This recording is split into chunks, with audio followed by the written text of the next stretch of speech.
अरविंद जी नमस्कार। नमस्कार। दिल्ली का चुनाव हो गया, अब आप पंजाब में लगातार कैंपेन कर रहे हैं। क्या हम माने ये आपके लिए, आम आदमी पार्टी के लिए एक डू और डाई बैटल है, करो या मरो? आम आदमी पार्टी के लिए नहीं, देश के लिए डू और डाई बैटल है। जिस तरह से पूरे देश में इन लोगों ने तानाशाही और गुंडागर्दी का माहौल बना दिया है, उस तरह से इस वक्त देश को बचाना जरूरी है। जैसे रशिया में पुतिन ने सारे विपक्ष को जेल में डाल दिया या मरवा दिया और फिर चुनाव कराए, 87% वोट आ गए। बांग्लादेश में शेख हसीना ने सारे विपक्ष को जेल में डाल दिया और चुनाव कराए और जीत गई। पाकिस्तान में इमरान खान को जेल में डाल दिया, उसकी पार्टी छीन ली, उसका सिंबल छीन लिया और फिर चुनाव कराए। यहां इन्होंने चुनाव डिक्लेयर होने के बाद मुझे जेल में डाल दिया। हमारी पार्टी के 3 बड़े नेताओं को जेल में डाला हुआ है और कहते हैं आ जाओ चुनाव लड़ते हैं। वहां एनसीपी के 2 टुकड़े कर दिए, एनसीपी का पार्टी छीन ली, सिंबल छीन लिया। शिवसेना के 2 टुकड़े कर दिए, पार्टी छीन ली, सिंबल छीन लिया। अगर मोदी जी दोबारा आ गए, इस देश के सारे विपक्षी नेताओं को जेल में डाल देंगे। They will be 1 party 1 leader. ये जनतंत्र के लिए और देश के लिए बहुत खतरनाक है। लेकिन आप कह रहे हैं कि ये आम आदमी पार्टी पर दबाव नहीं है, लेकिन हकीकत यही है जो आपने कहा, आपको 2 जून को फिर से जेल जाना है। सुप्रीम कोर्ट ने कहा you will not gate interim, आपकी इंटरिम बेल हम एक्सटेंड नहीं कर रहे हैं, ये उन्होंने आज निर्णय लिया है। आपके मंत्री जेल में गए हैं, आपके पर्सनल असिस्टेंट जेल में गए हैं, आपके कई और नेताओं पर कार्रवाई हो रही है और आम आदमी पार्टी को एक तरह से अक्यूज बनाया गया है कि आम आदमी पार्टी भी इस अलेज शराब घोटाले में उनको आरोपी बनाया गया है। तो कैसे आप कह सकते हैं कि आप पर दबाव नहीं है? वही मैंने कहा, आम आदमी पार्टी इंपॉर्टेंट नहीं है। आम आदमी पार्टी बनी थी देश के लिए। आज जो मनीष सिसोदिया चोर नहीं है, उसको 1.5 साल से जेल में क्यों डाला है मोदी जी ने? क्योंकि मनीष सिसोदिया अच्छे स्कूल बनाता है, मोदी जी नहीं बना सकते। सत्येंद्र जैन चोर नहीं है, उसको क्यों डाला है जेल में? सत्येंद्र जैन मोहल्ला क्लिनिक बनाता है, मोदी जी नहीं बना सकते। मैंने कोई भ्रष्टाचार नहीं किया। अगर केजरीवाल भ्रष्टाचारी है तो इस दुनिया में कोई ईमानदार है ही नहीं। हम लोगों को जेल में इसलिए डाला क्योंकि जो काम हम कर रहे हैं वो मोदी जी नहीं कर सकते। आज सबसे ज्यादा बुलंद आवाज मोदी जी की तानाशाही के खिलाफ आम आदमी पार्टी की है। भगत सिंह का चेला हूं मैं। भगत सिंह जेल गए थे देश को आजाद कराने के लिए। हम लोग जेल जा रहे हैं देश को बचाने के लिए। सारी जिंदगी भी अगर मुझे जेल में रखें देश के लिए, मुझे कोई गिला शिकवा नहीं है। देश के लिए मेरी शरीर का एक एक कतरा मेरा देश के लिए है। लेकिन अरविंद जी, अगर बीजेपी के समर्थक आपकी बात सुन रहे हैं, वो कहेंगे मनीष सिसोदिया को मोदी जी ने जेल नहीं डाला, सरकारी एजेंसीज ने डाला और कोर्ट ने उनको बेल नहीं दी। सत्येंद्र जैन 2 साल से लगभग जेल में है, उनको बार बार बेल नहीं मिल रही। मनीष जी को बेल नहीं मिली है, अन्य लोगों को इस अलेज शराब घोटाले में बेल नहीं मिली है। आपको भी एजेंसीज ने जेल में रखा है। तो आप सब कुछ मोदी जी पर कैसे अगर ये षड्यंत्र है, अगर सरकार इसमें शामिल है, तो कोर्ट्स क्या कर रहे हैं? 3 चीजें हैं इसमें, 3 बातें हैं। पहली चीज तो क्या कोई घोटाला है? ये कह रहे हैं 100 करोड़ का घोटाला हुआ, कभी कहते हैं 1100 करोड़ का घोटाला हुआ। पैसा कहां गया? इन्होंने 500 से ज्यादा जगह रेड मार ली, एक नया पैसा नहीं मिला। कोई नए पैसे, 100 करोड़ रुपया कहीं कैश मिलेगा, कहीं बैंक में मिलेगा, लॉकर में मिलेगा, कहीं ज्वेलरी मिलेगी, कुछ प्रॉपर्टी, कुछ भी नहीं मिला। वो हवा में तो गायब नहीं हो गया, कहीं कोई खर्चा किया होगा। दूसरी चीज, मोदी जी ने अभी एक टीवी चैनल के इंटरव्यू में कहा, उनसे पूछा गया, भाई केजरीवाल कह रहा है आपके पास कोई सबूत नहीं है, आपके पास कोई वो रिकवरी नहीं है, तो क्यों आपने केजरीवाल को और उसके लोगों को जेल? तो मोदी जी कहते हैं कि केजरीवाल अनुभवी चोर है, इसलिए सबूत नहीं मिल रहे। तो मोदी जी ने पूरे देश के सामने माना कि उनके पास कोई सबूत नहीं है, इस केस में कोई रिकवरी नहीं है। 1 मिनट, पहली चीज। दूसरी चीज, फिर हमें बेल क्यों नहीं मिल रही? ये नया कानून बनाया मोदी जी ने 3 साल पहले, PMLA, prevention of money laundering. अभी तक हमारे देश में अपराध के मामले में कानून था, एक कोई भी अपराध, तथाकथित अपराध होता था, एक एफआईआर होती थी, उसकी जांच होती थी, जांच के बाद मुकदमा चलता था, मुकदमे के बाद जज कहता था ये दोषी है, ये निर्दोष है। उस ऑर्डर होने के बाद दोषी को जेल होती थी। अब इन्होंने पूरा कानून उल्टा कर दिया। अब किसी भी मामले में एफआईआर होती है, एफआईआर में जिस जिस के नाम होते हैं, जिस जिस पे शक होता है, सबको जेल में डाल देते हैं। फिर जांच होती है, सब जेल में रहते हैं। फिर मुकदमा चलता है, सब जेल में रहते हैं। जब तक मुकदमे के बाद आदमी निर्दोष ना साबित हो जाए, तब तक वो जेल में रहता है। तो कोर्ट्स के हाथ बंधे हुए हैं, क्योंकि कानून ये मोदी जी ने बनाया है। दूसरी बात। तीसरी बात, आपने कहा कि हम कह रहे हैं मोदी जी डिसाइड करते हैं। जेल के अंदर मनीष सिसोदिया और सत्येंद्र जैन के पास मैसेज गए हैं कि आप बीजेपी में आ जाओ, आपकी बेल करवा देंगे। कौन बेल करवा देगा? नहीं, ये आप बड़ा गंभीर आरोप लगा रहे हैं। आप कह रहे हो कि सत्येंद्र जैन और मनीष सिसोदिया को जेल में कहा गया है। गए हैं कि आप, किसके मैसेजेस? कि जिसके भी गए हैं मैसेजेस गए हैं कि आप बीजेपी में आ जाओ, आपकी बेल करवा देंगे। कौन करवा देगा? किससे करवा देगा? ये कौन करवाता है बेल वेल? अरविंद केजरीवाल जी, दो चीजें। तो ये कानून बनाया गया पूरे विपक्ष को खत्म करने के लिए, विपक्ष को तोड़ के बीजेपी में शामिल कराने के लिए, और इस देश से जनतंत्र खत्म करने के लिए। दो चीजें आती है। आपने कहा है कि आपको एक हफ्ता और इंटरिम बेल एक्सटेंड की जाए हेल्थ रीजंस के लिए, आपको कुछ मेडिकल टेस्ट करने थे। कोर्ट ने कहा है नहीं।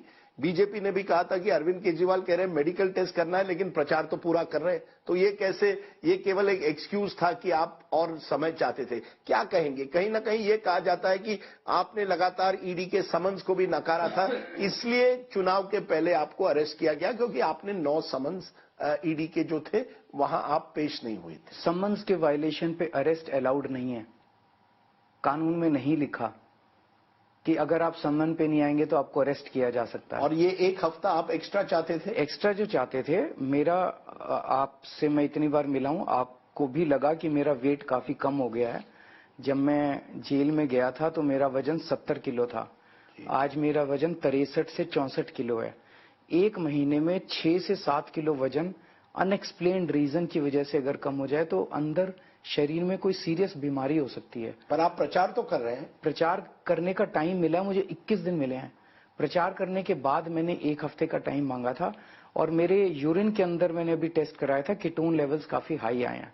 तो 1 हफ्ते का मैंने टाइम मांगा था कि अगर मैं, मान लीजिए कोई सीरियस बीमारी है और जब पता चले काफी लेट और वो स्टेज 2 स्टेज 3 हो जाए तो वो जान के लिए खतरा पैदा हो सकता है। आपने एक कमेंट, एक जेल आने के बाद ये एक रैली में कहा था कि अगर आम आदमी पार्टी को जनता वोट देगी तो मैं जेल दोबारा नहीं जाऊंगा। इस पर काफी विवाद हुआ है। क्या अरविंद केजरीवाल ये कह रहे हैं कि अगर 4 तारीख को इंडिया अलायंस चुनाव जीतता है या मोदी जी हारते हैं तो आप जेल नहीं जाएंगे, और अगर आप चुनाव हार जाते हैं तो आपका जेल जाना तय है? ये तो कानूनी मामला है ना, इसमें राजनीति कहां आ गई? जेल तो मुझे 2 तारीख को जाना है जी, नतीजे 4 को आएंगे जी। कहने का मतलब ये है कि अगर एनडीए हार जाती है, मोदी जी हार जाते हैं, तो कानून को ठीक करेंगे।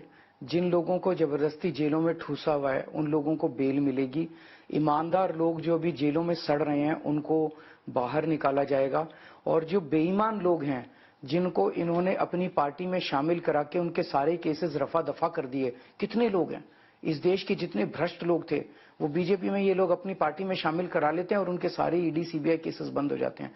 असली दोषियों को, असली भ्रष्टाचारियों को सजा दिलवाई जाएगी। आपने कहा इस इंटरव्यू में अरविंद केजरीवाल जी की अगर अरविंद केजरीवाल भ्रष्ट है तो फिर इस देश में कोई नेता ईमानदार, दुनिया में कोई ईमानदार नहीं, कोई ईमानदार नहीं है। आप इसी कट्टर ईमानदार पर आपने अपनी राजनीति की थी, एंटी करप्शन पर। इसी को लेकर जिस तरह से पिछले 1 सालों में आपके नेताओं को अरेस्ट किया गया है, आपको अरेस्ट किया गया है, कहीं आप मानते हैं कि ये जो छवि है आपकी एंटी करप्शन क्रूसेडर की, उसमें कोई ना कोई कमजोरी आई है या नहीं आई है, कि अरविंद केजरीवाल की इमेज को कहीं ना कहीं बड़ा डेंट पहुंचा है? अगर मैं बाहर आके जब प्रचार में गया जी, और जनता ने गले से लगा लिया, जनता ने इतना जबरदस्त स्वागत किया, सारे देश की जनता कह रही है कि गलत कर रहे हैं मोदी जी, गलत कर रहे हैं मोदी जी। आपके जेल जाने से आपको लगता है आपके इमेज पर कोई फर्क नहीं पड़ा? इमेज पे कोई फर्क नहीं पड़ा, उनको उल्टा पड़ा है, उनको बहुत जबरदस्त बैकलैश हुआ है। ये मैंने बताया, ये ट्रेंड है किसी भी डिक्टेटर का, किसी भी तानाशाह का, ये ट्रेंड है। रशिया के अंदर उन्होंने सबको जेल में डाला, कोई तो बहाना बनाया होगा, मुझे पता नहीं है क्या कानून बनाया उन्होंने और किस कानून में डाला। बांग्लादेश के अंदर उन्होंने किसी तो कानून में डाला होगा, इमरान खान को भी किसी फ्लिमजी कानून में डाला हुआ, मतलब मैं डिटेल में तो नहीं जाऊंगा, लेकिन कोई ना कोई कानून बना के तानाशाह किसी ना किसी चीज के अंदर लोगों को सबको जेल में डालते हैं और फिर चुनाव कराते हैं। हिटलर ने भी सारे विपक्ष को उसमें डाल दिया, फिर चुनाव का 90% से ज्यादा उसको वो मिले थे, वोट मिले थे। ये बात आती है कि आप जेल से निकलते हैं और एक विवादास्पद चीज हो जाती है स्वाति मालीवाल का मामला। क्या कहीं ना कहीं ये आपके लिए एम्बैरेसमेंट हुआ है, आपके पार्टी के लिए एक ऐसे समय पर आप ही की नेता, राज्यसभा नेता इतनी गंभीर आरोप लगाती है? नहीं, मुझे लगता है कि मामला अभी कोर्ट में चल रहा है, एक पक्ष इनका है, एक पक्ष विभव का है। मैं समझता हूं कि दोनों पक्षों को कोर्ट को कंसिडर करके और न्याय देना चाहिए। पर आपने गलती की विभव को अपने साथ लेकर इस मामले के बाद। नहीं, पर विभव के ऊपर आरोप है, विभव को कोई साबित नहीं हुआ है। उसी तरह से विभव ने जो कहा है वो भी एक पक्ष है, दोनों पक्ष हैं। पर एम्बैरेसमेंट है? नहीं, मुझे लगता है कि दोनों पक्ष हैं, जज न्याय करे। अब आते हैं एक तरह से बड़ी राजनीति पर जो चल रही है। आप इस समय पंजाब में हैं। पंजाब में आम आदमी पार्टी कांग्रेस के खिलाफ चुनाव लड़ रही है, वहीं दिल्ली में साथ है। हम इस समय चंडीगढ़ में बात कर रहे हैं, चंडीगढ़ में आप और कांग्रेस एक साथ लड़ रहे, मनीष तिवारी को सपोर्ट कर रहे हैं। ये कैसी राजनीति है कि एक राज्य में एक दूसरे के खिलाफ लड़ते हैं, दूसरे बगल के राज्य में आप एक साथ आते हैं? मोदी जी कहते हैं कहीं हम साथ हैं और कहीं हम आपके हैं कौन। इस वक्त देश को बचाना जरूरी है। जिस तरह से मोदी जी और अमित शाह जी ने मिलकर देश के अंदर गुंडागर्दी और तानाशाही की हुई है, उससे देश को बचाना जरूरी है। तो जहां जहां बीजेपी को हराने के लिए हमें साथ आना पड़ा, हम साथ आए ताकि बीजेपी के खिलाफ एक कैंडिडेट दिया जा सके। लेकिन पंजाब के अंदर बीजेपी का वजूद नहीं है, इसीलिए पंजाब में हम अलग अलग लड़ रहे हैं। लेकिन ये जो किस वोटर जो है वो क्या समझेगा कि ये दो पार्टी वाकई केवल मोदी जी को हराने के लिए आती है? अब दिल्ली के चुनाव होंगे 8 महीने बाद, क्या उस चुनाव में आप और कांग्रेस साथ में काम कर पाएंगे या वहां आप एक दूसरे के खिलाफ रहेंगे? अभी 4 जून की बात कर रहे हैं, 4 जून के बाद डिसाइड करेंगे क्या होगा। इस वक्त 4 जून को देश के संविधान को, देश के जनतंत्र को बचाना जरूरी है, उसके लिए हम सब साथ आए हैं बस। लेकिन जनता जो है, अगर जनता आपसे ज्यादा सियानी है, मेरे से भी ज्यादा सियानी है, जनता को उतना वो मत समझिए। नहीं, जनता कहेगी वही अरविंद केजरीवाल जो एक समय इन नेताओं को भ्रष्ट कहती थी, कांग्रेस को भ्रष्ट कहती थी, उसी कांग्रेस के साथ आती है। आज देश बचाना जरूरी है, जनता हमारे इस निर्णय का स्वागत कर रही है। मैं 24 घंटे जनता में ही रहता हूँ, किसी जनता ने मेरे से ये प्रश्न नहीं किया, केवल पत्रकारों ने ये प्रश्न किया। तो पत्रकारों के दिमाग में कंफ्यूजन है, जनता पत्रकारों से ज्यादा समझदार है। नहीं, कंफ्यूजन इस समय आप कन्हैया कुमार के साथ रोड शो पर जाते हैं, अन्य कांग्रेस नेताओं के साथ जाते हैं, राहुल गांधी के साथ नहीं जाते। मैंने अभी तक वो तस्वीर नहीं देखी कि राहुल गांधी और अरविंद केजरीवाल एक साथ कह रहे हैं हम साथ में लड़ रहे हैं। कहीं ना कहीं ये जो कांग्रेस आपका जो अलायंस है वो कितने दिन चल पाएगा? नहीं, हमने कोई शादी थोड़ी करी है, हमारी कोई मैरिज नहीं हुई, अरेंज्ड मैरिज नहीं हुई, लव मैरिज नहीं हुई। हम लोग देश बचाने के लिए 4 जून का चुनाव लड़ने के लिए एक साथ आए हैं बस एक एंगेजमेंट हुई है, एक टेम्पररी एंगेजमेंट। उसकी जरूरत क्या, उसे नाम देने की क्या जरूरत है? उसे नाम देने, देश बचाना जरूरी नहीं है आप सब लोगों के लिए? क्या आपको लगता नहीं? इस वक्त मैं पूरे देश में घूम रहा हूं, मैं जगह जगह गया, लोग महंगाई और बेरोजगारी से त्रस्त हैं, लोगों के घर का खर्चा नहीं चल रहा, घर में बच्चे बैठे हैं बिना रोजगार के। लोग सोचते हैं हमारे प्रधानमंत्री हमारे को इसका समाधान देंगे, और जब लोग टीवी खोलते हैं तो प्रधानमंत्री जी आते हैं टीवी पे, कहीं भाषण दे रहे होते हैं, प्रधानमंत्री जी कहते हैं अगर तुमने इंडिया गठबंधन वालों को वोट दिया तो ये तुम्हारा मंगलसूत्र छीन के भाग जाएंगे, अगर तुमने इंडिया गठबंधन वालों को वोट दिया तो ये तुम्हारे घर की टूटी खोल के भाग जाएंगे, अगर तुमने इंडिया गठबंधन को वोट दिया तो हमारे घर से भैंस खोल के भाग जाएंगे। बॉम्बे जाते हैं तो कहते हैं शरद पवार भटकती आत्मा है, बॉम्बे जाते हैं कहते हैं उद्धव ठाकरे अपने पिताजी की नकली संतान है। लोग सोचते हैं यार मेरे ये गाली गलौज से मेरी समस्याओं का समाधान निकलेगा?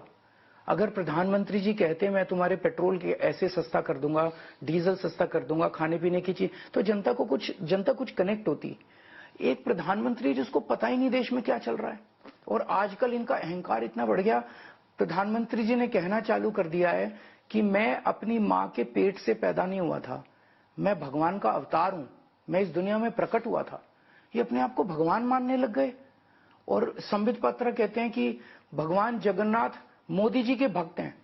और नड्डा जी, एक मिनट, नड्डा जी कहते हैं कि मोदी जी देवताओं के देवता हैं। अब ये मैं आज आपके चैनल के माध्यम से पहले तो जनता से पूछना चाहता हूं, आप में से कौन कौन मोदी जी को भगवान का अवतार मानता है, मुझे बताइए। और दूसरा, मैं आरएसएस को पूछना चाहता हूं, आरएसएस चुप नहीं रह सकता, आरएसएस को बताना पड़ेगा कि क्या आरएसएस भी मोदी जी को भगवान का अवतार मानता है या नहीं मानता। ये आप एक तरह से संघ परिवार में डिवाइड करने की कोशिश करें। जब से आप बताइए तो सही। आपने 2-3 किया, आपने कहा कि अगर मोदी जी चुनाव जीतते हैं तो उत्तर प्रदेश में योगी आदित्यनाथ ज्यादा दिन मुख्यमंत्री नहीं रहेंगे।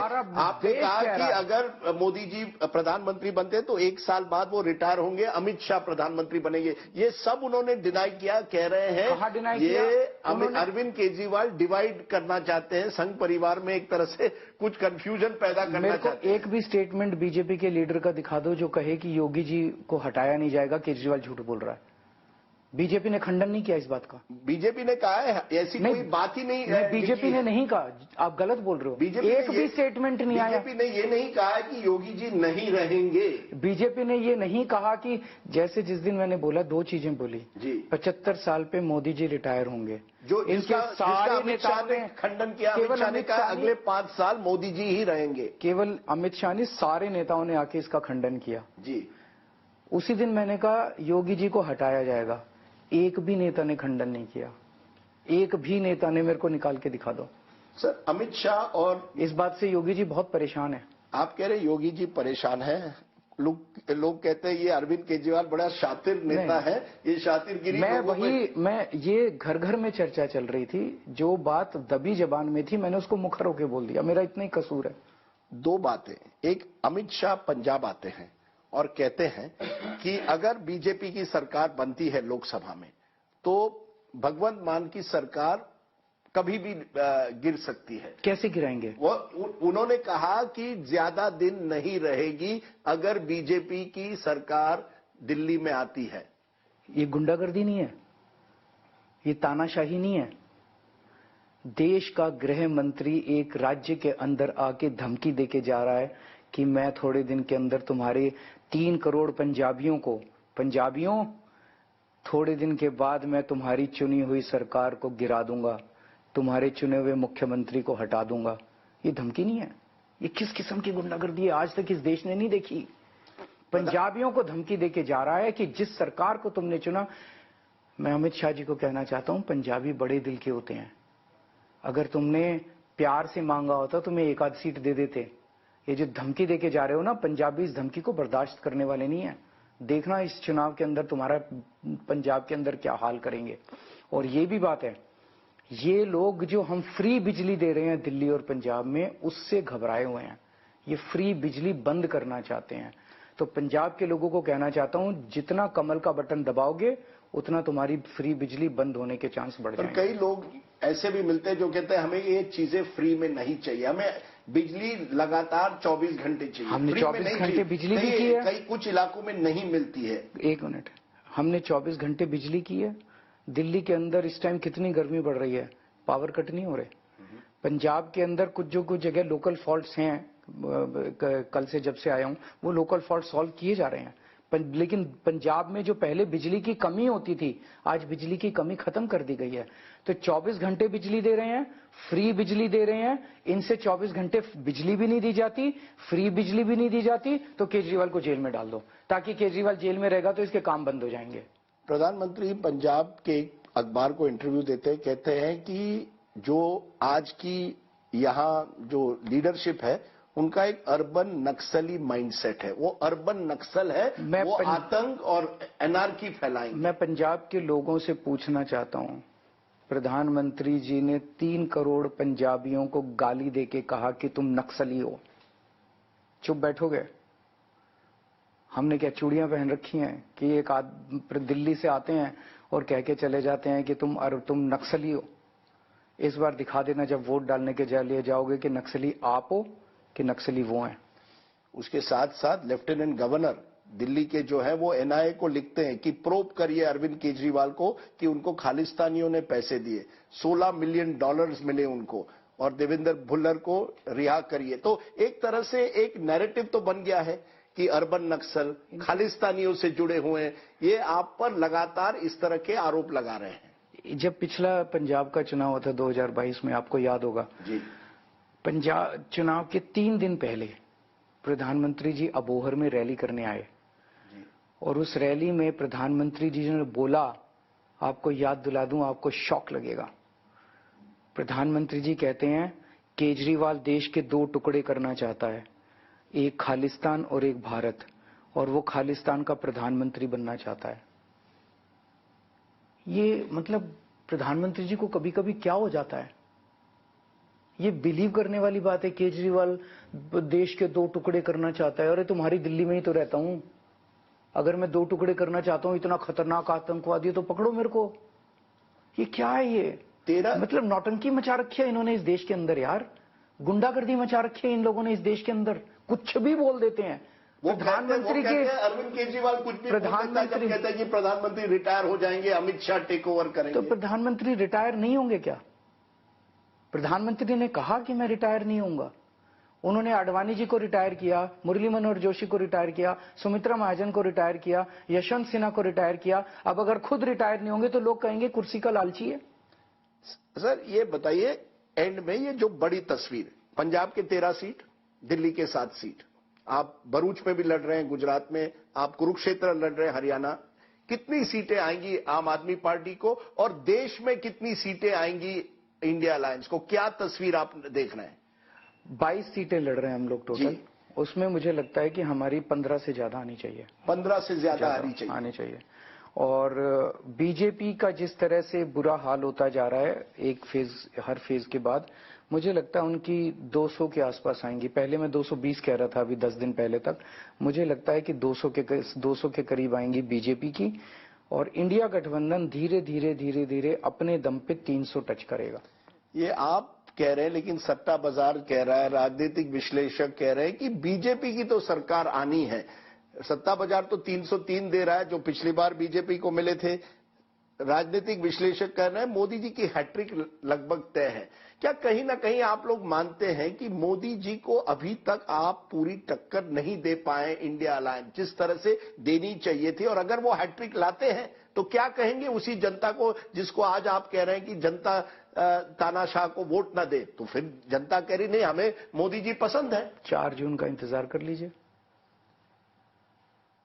नहीं, 4 जून का जब आप कहते हैं इंतजार कीजिए, जैसे आपने पहले भी कहा था, या मैंने आपको सवाल पूछा था कि क्या कहीं विपक्ष में ये डर है कि अगर 4 जून को मोदी जी हैट्रिक करते हैं तो विपक्ष का क्या होगा? विपक्ष पूरी तरह से बिखर जाएगा और आप फिर मोदी जी को टक्कर दे ही नहीं पाएंगे। हमें देश की चिंता है। हम जो साथ आए हैं देश के लिए आए हैं। जो बार बार जेल हमें भेजा जा रहा है, हम देश के, मेरे को, मैंने शुरू में ही कहा था प्रोग्राम के आपके, जब मेरे से आपने पूछा, देश को बचाने के लिए अगर मुझे जेल जाना पड़ रहा है, मुझे इस बात का फक्र है। भगत सिंह भी जेल गए थे, जवाहरलाल नेहरू भी जेल गए थे, गांधी जी भी जेल गए थे, सुभाष चंद्र बोस भी गए थे, चंद्रशेखर आजाद भी गए थे, अशफाक उल्ला खान भी गए थे। सब लोग जेल गए थे आजादी दिलाने के लिए। हम जेल जा रहे हैं देश को बचाने के लिए। हमारे को अपने लिए कोई खतरा नजर नहीं है, हमें देश की चिंता है और देश के लिए हमें जो करना पड़ेगा हम करेंगे। आपको मुख्यमंत्री की कुर्सी की चिंता है। कई लोग कहते हैं कि क्या अरविंद केजरीवाल को मुख्यमंत्री पद से इस्तीफा देना चाहिए जब तक वो बरी नहीं होते। ऐसे कैसे चलेगा कि आप जेल में रहेंगे और दिल्ली की सरकार चलेगी? आपने देखा होगा अभी अस्पताल में क्या हुआ, दिल्ली के अस्पताल में एक बड़ी भयानक चीज हुई है, जो छोटे बच्चे मरे हैं आगजनी में। तो ये सवाल तो उठेगा ना कि क्या केजरीवाल जी दिल्ली संभालेंगे जब वो जेल में है? केजरीवाल को कभी भी पद या कुर्सी का लालच नहीं था। जब मैं इनकम टैक्स में कमिश्नर था, एक दिन नौकरी छोड़ के त्याग पत्र दे के आया और दिल्ली की झुग्गियों के अंदर काम करने लगा। 10 साल तक दिल्ली की झुग्गियों में काम किया था। उस टाइम कोई प्लान नहीं था, पार्टी बनाएंगे, चुनाव लड़ेंगे, कोई फ्यूचर ही नहीं था। दिल्ली की झुग्गियों के अंदर इनकम टैक्स कमिश्नर की नौकरी से त्यागपत्र देके आके काम करने लगा। फिर अन्ना आंदोलन हुआ, पार्टी बनाई, सीएम बन गया। सीएम बनने के 49 दिन के बाद अपने असूलों के लिए मैंने त्यागपत्र दिया। किसी ने मेरे से मांगा नहीं था, कुर्सी को लात मार दी थी मैंने। आज मैं कुर्सी क्यों नहीं छोड़ रहा, ये मेरे संघर्ष का हिस्सा है। मोदी जी जानते हैं कि आज दिल्ली असेंबली चुनाव में वो आम आदमी पार्टी को नहीं हरा सकते। एक बार 67 सीट, एक बार 62 सीट, 55% वोट शेयर, वो हमें नहीं। तो उन्होंने एक नया षड्यंत्र रचा, केजरीवाल को फर्जी केस में गिरफ्तार कर लो, इस्तीफा दे देगा, सरकार गिर जाएगी। आज अगर मैं एक मिनट, आज अगर मैंने इस्तीफा दे दिया जी, ये मॉडल, ये एक्सपेरिमेंट फिर वो हर राज्य के अंदर करेंगे, हर स्टेट के अंदर करेंगे। फिर अगला नंबर ममता का होगा, तीसरा नंबर पिनरई विजयन का होगा, उसके बाद स्टैलिन का नंबर होगा। अगर मैंने ये मॉडल खड़ा कर दिया कि जब तक बेल नहीं मिल रही मैं जेल से सरकार चलाऊंगा, इनकी हिम्मत नहीं होगी उसके बाद किसी भी मुख्यमंत्री को हाथ लगाने की। लेकिन कानूनी तौर पे सुप्रीम कोर्ट में पीआईएल फाइल हुई कि केजरीवाल को मुख्यमंत्री के पद से हटाया जाए। सुप्रीम कोर्ट ने कहा भाई हम नहीं हटा सकते, ऐसा कोई कानून नहीं है। अब मैं जाऊंगा सुप्रीम कोर्ट, मैं कहूंगा मैं जेल में कैद हूं, मैं मुख्यमंत्री हूं, मुझे मुख्यमंत्री की बेसिक ड्यूटीज पूरी करने का अधिकार दिया जाए, फैसिलिटीज दी जाए जेल के अंदर, ताकि जब तक मुझे बेल नहीं मिलती तब तक मैं उस दायित्व को पूरा कर सकूं। मैं इसलिए सवाल पूछ रहा हूं क्योंकि 8 महीने में दिल्ली में चुनाव होने हैं। अगर उस चुनाव के समय आप उसी तरह से जेल में रहें, क्या आम आदमी पार्टी इस तरह से लड़ सकती है चुनाव अगर उनका नेता जो है वो जेल में है? अगर इन्होंने मेरे को दिल्ली के चुनाव में जेल में रखा, बिना प्रचार के 70 की 70 सीट आ जाएंगी, इनको एक भी नहीं मिलेगी। जनता देख रही है, जनता बहुत सियानी है। जब मैं बाहर निकला हूं, जनता में इतना गुस्सा कि ऐसे किसी को भी पकड़ के जेल में डाल देंगे ये। लेकिन एक मॉरल रिस्पॉन्सिबिलिटी नहीं होती? ये क्या मॉरल रिस्पॉन्सिबिलिटी है? एक बार अगर आपको जेल में जाना पड़ा है, जब तक आपको बरी नहीं किया जाता तब तक आप नहीं आ सकते। ये तो जनतंत्र के खिलाफ है। अगर कोई मुख्यमंत्री अभूतपूर्व मैंडेट लेके जीत गया और उसको जेल में डाल के आप उसकी सरकार गिराना चाहते हो, उसको मुख्यमंत्री पद से हटाना चाहते हो, तो मेरे को तो संघर्ष करना चाहिए। मुझे मैदान छोड़ के भागना नहीं चाहिए। मैदान छोड़ के कायर भागते हैं, केजरीवाल नहीं भागता। क्या यही चीज आप 10-12 साल पहले करते जब आप एंटी करप्शन एक्टिविस्ट थे? क्योंकि यही सवाल उठता है कि अरविंद केजरीवाल कैसे बदले हैं। एंटी करप्शन एक्टिविस्ट जब मैं था तब मैं ये कहता था जो दोषी हैं, मैं ये नहीं कहता था एफआईआर दर्ज करो और एफआईआर, तब तक ये कानून नहीं था पीएमएलए का। तब एंटी करप्शन लॉ था जो कहता था कि जांच होगी, मुकदमा चलेगा, जो दोषी होंगे मुकदमा जल्दी चलाओ, जांच जल्दी पूरी करो। आप तैयार है? बिल्कुल फास्ट ट्रैक। बिल्कुल। यहाँ तो 20 ये केस इतना बड़ा है, 450 इसमें गवाह हैं जी, 76,000 पेज का एविडेंस है। तो ये तो 20 साल चलने वाला है केस। 20 साल मेरे को जेल में रखोगे क्या? ये क्या कानून है? अगर हम दोषी होते हैं, हमें जितनी सजा कानून में लिखी है उससे डबल सजा दे दो हमको। लेकिन ये क्या कानून है कि अभी बस पकड़ के जेल में डाल दिया, जब तक कोर्ट निर्दोष नहीं बताता 20 साल तक चलेगा केस, तब तक जेल में रखोगे। पर यही चीज आप सुप्रीम कोर्ट के सामने रख सकते हो, रिव्यू करवा सकते हो। सुप्रीम कोर्ट कानून नहीं बदल सकता, ये प्रॉब्लम है। जो कानून इन्होंने बनाया सुप्रीम कोर्ट को, उसको कानून को लागू करना पड़ता है। तो आपको नहीं लगता कि सुप्रीम कोर्ट आपको कोई बेनिफिट देगी? अगर आपके पास आप कह रहे कोई प्रमाण नहीं है इस केस में, तो फिर सुप्रीम कोर्ट प्रधानमंत्री जी ने कहा, मैं नहीं कह रहा, मैं चैनल का नाम नहीं लूंगा नहीं तो आप काट दो। प्रधानमंत्री जी ने एक टीवी चैनल के इंटरव्यू में कहा हमारे पास केजरीवाल के खिलाफ सबूत इसलिए नहीं है क्योंकि वो अनुभवी चोर है। तो यार अगर तुम्हारे पास सबूत नहीं है तो छोड़ो, फिर मेरे को क्यों पकड़ रखा है तुमने? अरविंद केजरीवाल, आप अपना भविष्य फिर कैसे देखते? क्या मेरा भविष्य इंपॉर्टेंट नहीं है, देश का भविष्य इंपॉर्टेंट है। देश का भविष्य ये ज्यादा दिन चलने वाला नहीं है। देश का भविष्य बहुत उज्जवल है। The future of the world belongs to India. इस दुनिया में अब भारत चमकने वाला है। आने वाला समय भारत का समय इस दुनिया के अंदर। आप में क्या बदलाव आया है पिछले 10 सालों में? अब आप राजनीति में एक तरह से पूरी तरह से हैं। क्या सबसे बड़ा? मुझे गुस्सा आना कम हो गया, पेशेंस बढ़ गई है बहुत ज्यादा। कहीं ना कहीं ये मोदी बनाम अरविंद केजरीवाल, मैंने पहली बार ये देखा था 2014 में जब आप वाराणसी में एक दूसरे के खिलाफ लड़े थे। अब 2024 में ये क्या एक और राउंड है? ये कहां से? ये बड़ा पर्सनल नजर आता है। मेरी मोदी जी बहुत बड़े आदमी है यार। केजरीवाल एक छोटा सा आधे चौथाई स्टेट का मुख्यमंत्री है। मोदी जी तो कितने बड़े शहंशाह हैं, वो देश के राजा हैं। मैं उनसे क्या लड़ाई करूंगा? मेरी कोई उनकी जायदाद की बंटवारे की लड़ाई थोड़ी है। मैं क्यों लड़ाई करूंगा?